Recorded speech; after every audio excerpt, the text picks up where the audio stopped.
Classification of Cnidaria. Classification of Cnidaria or Coelentera. Classification of Cnidaria or Coelentera. According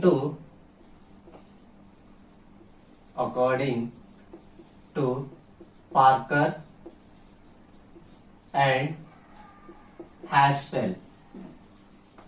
Parker and Haswell, Cnidaria is divided into three classes. Cnidaria is divided into three classes.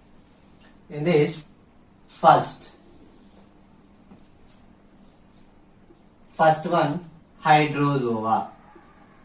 Hydrozoa, and second one is Scyphozoa. Scyphozoa, and third one is Anthozoa. Anthozoa. Class Hydrozoa means hydro means water. Zoas means animal. All are aquatic. All cnidarians are aquatic, marine except Hydra. So these hydrozoans are aquatic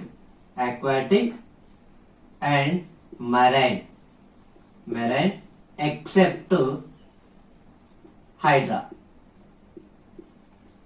Hydra is a freshwater organism, and the name Hydrozoa is proposed by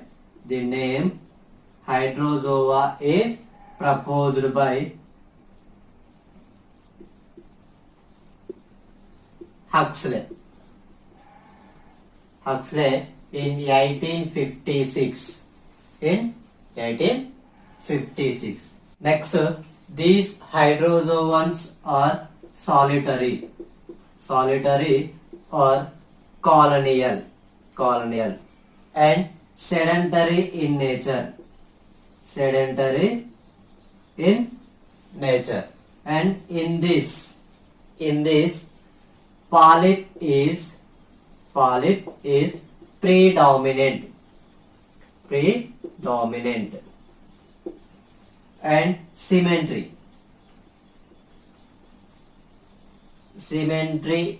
is radial symmetry. And then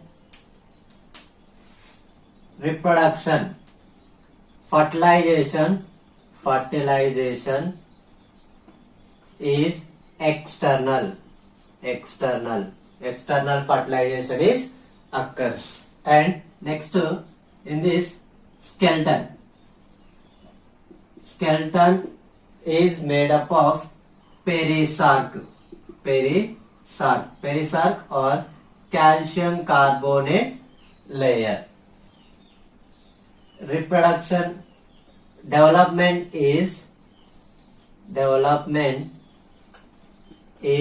indirect development is occurs. Larva is planula larva. Example Obelia. This is a hydrozoa special character. Hydrozoa means water. All are aquatic and marine except to Hydra. Hydra is a freshwater organism. And skeleton system is made up of calcium carbonate layer, that is called perisarc. And the name Hydrozoa is proposed by Huxley in 1856. And all are solitary or colonial animals and sedentary in nature. In this, polyp is predominant and symmetry is radial symmetry occurs. And fertilization is external. External means fertilization occurs in water. Fertilization occurs in water or outside of the body is called as external fertilization is occurs. Next development is indirect. Indirect development, larva is produced, that is called free living larva, that is called planula larva. Example, Obelia. Obelia species. Then going to next class, Scyphozoa. It is also marine. It is also marine organisms and also solitary or colonial.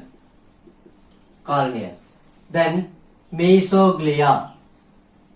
Mesoglia means in between two layers, ectoderm and endoderm. Ectoderm and endoderm is formed, is called as diploblastic animals. Ectoderm and endoderm, in between two layers, mesoglia is produced. This mesoglia contains gelatinous or jelly substances.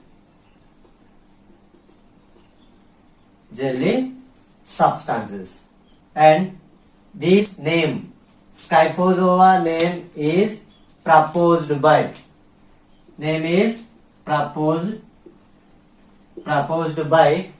Haeckel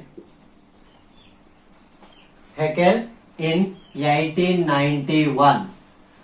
The name Scyphozoa proposed by Haeckel in 1891. And sedentary in nature. And next one, symmetry also, all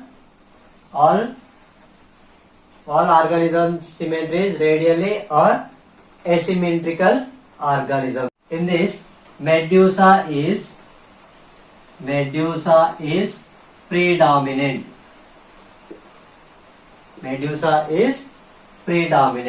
And fertilization. The next development is indirect. Indirect development, it occurs. Larva is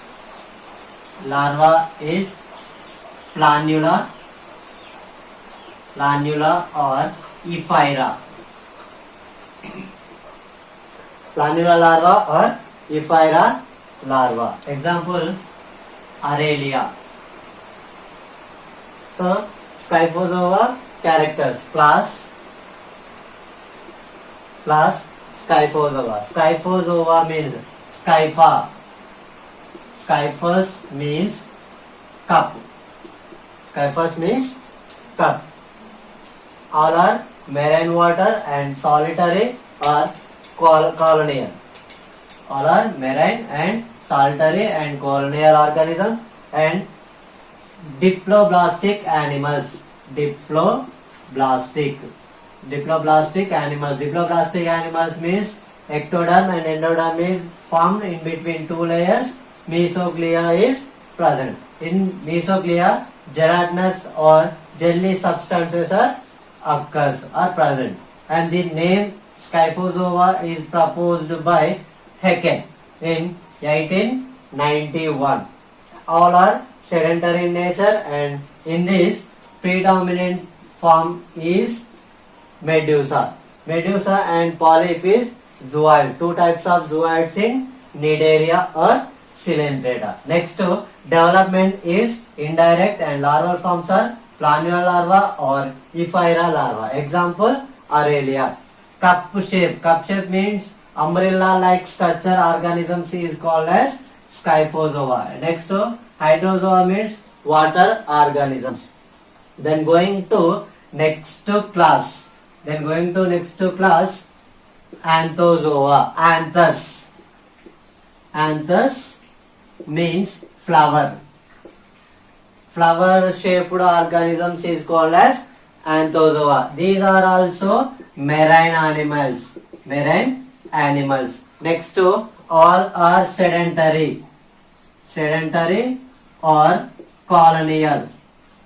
Sedentary or colonial. Next to mesoglea is in between two layer. Mesoglea is occurs. Mesoglea contains cellular. The next point, the name is proposed by Herenberg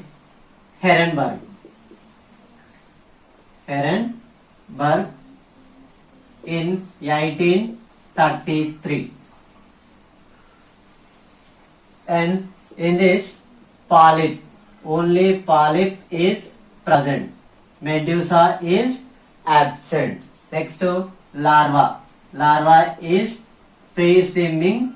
Planula larva is occurs. Example, corallium. Example,